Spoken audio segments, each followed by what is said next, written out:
Gate और यहाँ पर लिए तो ये सब बहुत अजीब है कर रहा है। ये देखो जो आइटम लेंगे उसका नाम बोलेंगे। हाँ। Hello friend, welcome back to my new blog.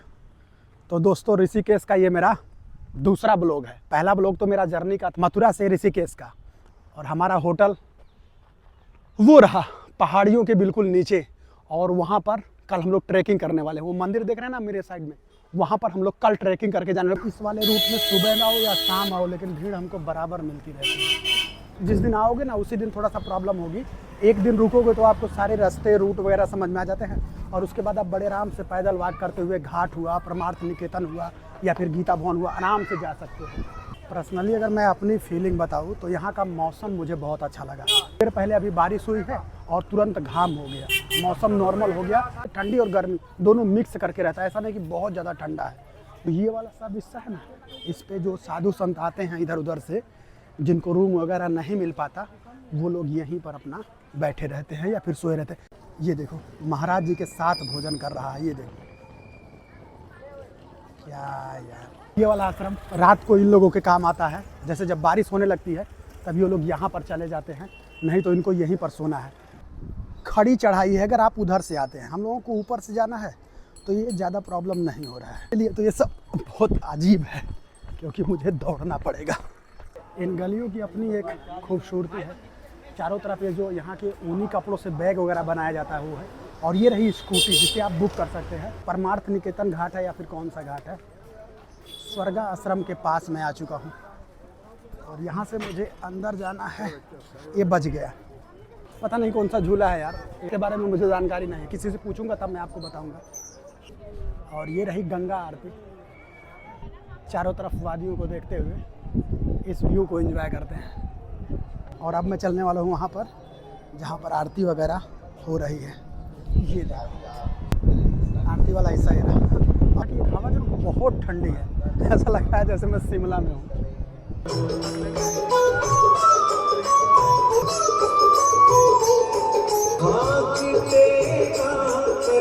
Banaras वाली वाइब यहाँ पर भी आती है। आप घाटों से होते हुए, जितने भी घाटों पर गंगा आरती होती है वहाँ तक बड़े आसानी से पहुँच सकते हैं। इस वाले घाट से और उस घाट तक बड़े आराम से जा सकते हैं, वो भी घाटों से होते हुए। भाई क्या आपने कभी स्वर्ग देखा है?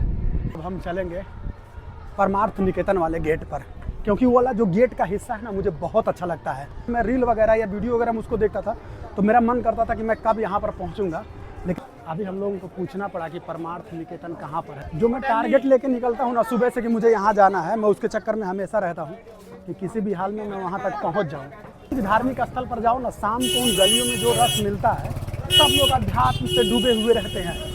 सिर्फ लोग बोलते हैं कि 100 मीटर है गीता भवन से, लेकिन मुझे लगता है कम से कम 500 मीटर है। तब से मैं चल रहा हूँ, चले जा रहा हूँ, ये रास्ता खत्म नहीं हो रहा है।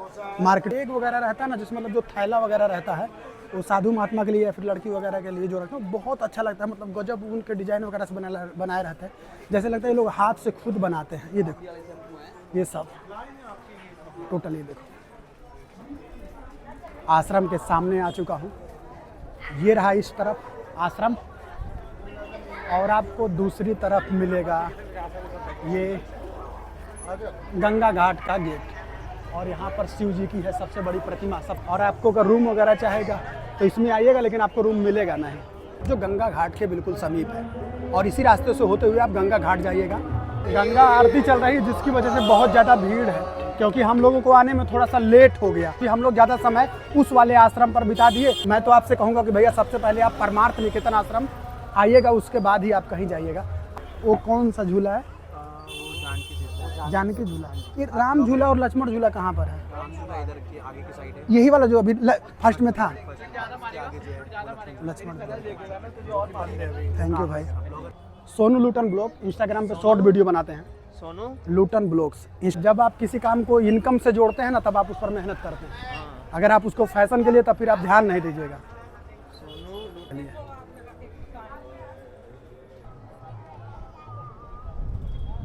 ये भाई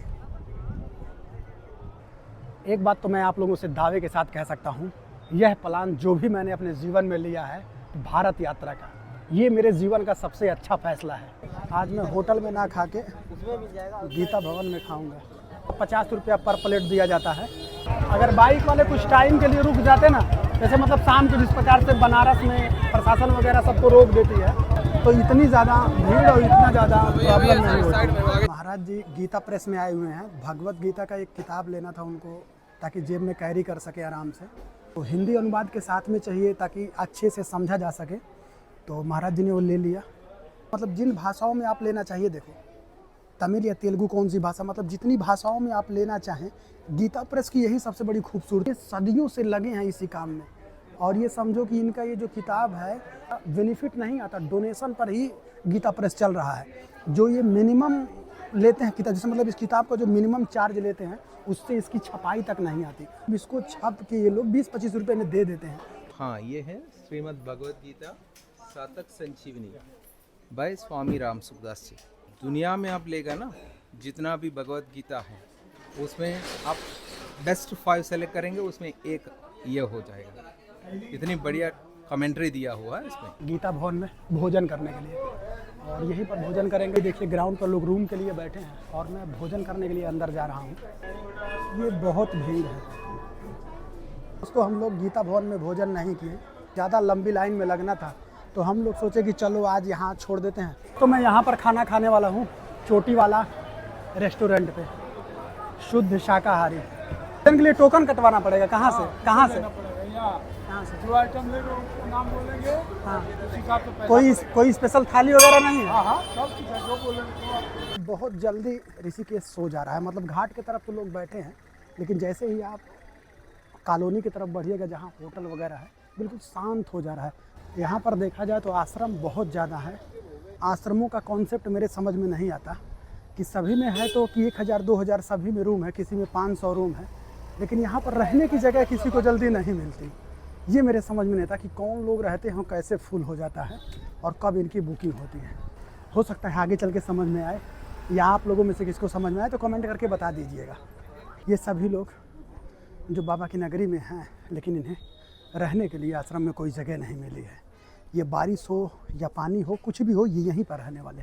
यहाँ पर लोग जो विदेशी हैं वो महीनों के लिए नहीं, सालों के लिए आते हैं। मतलब 6-6 महीने के लिए वो रूम बुक करते हैं या फिर कोई होम स्टे वगैरह ले लेते हैं।